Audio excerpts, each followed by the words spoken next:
咩係梅毒？梅毒咧係由梅毒螺旋體引起嘅性傳染疾病。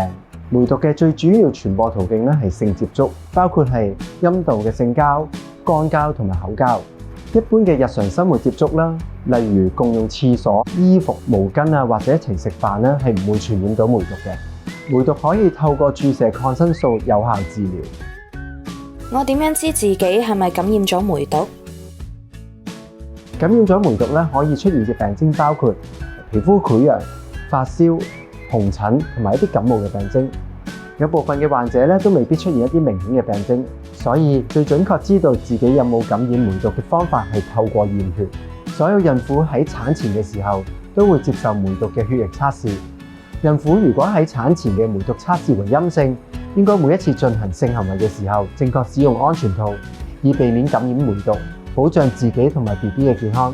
另外，如果孕婦有任何高風險嘅行為，例如有新嘅伴侶或者多過一個性伴侶，或者感染咗其他性病，亦可以同醫護人員商討再次接受梅毒嘅檢測。梅毒感染對懷孕有咩影響？如果孕婦喺懷孕嘅時候感染咗梅毒而未有接受治療，係有機會將梅毒傳播到俾 BB， 引致流產、早產、胎兒畸形。如果能夠喺懷孕早期發現並接受治療，可以大大減少 BB 受感染嘅機會。孕婦感染梅毒應該點做？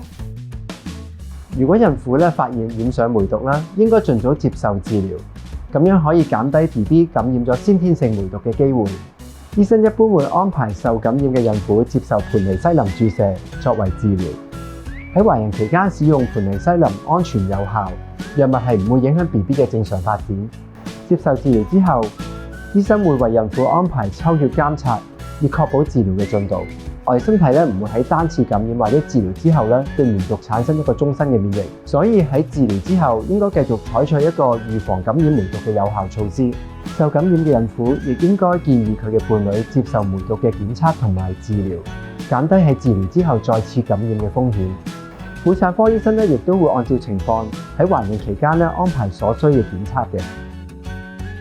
BB 出世之後需要跟進嗎？BB 喺出世之後因應翻媽媽嘅治療情況，可能需要接受相關嘅身體檢查同埋驗血，以確定有冇受到感染啦，或者有冇需要進一步治療。點樣預防感染梅毒？梅毒最主要係透過性接觸傳播。喺性接觸嘅時候，正確使用安全套可以減低感染嘅風險。如果有新嘅高風險接觸，需要盡早進行測試。預防母嬰傳播由而家開始。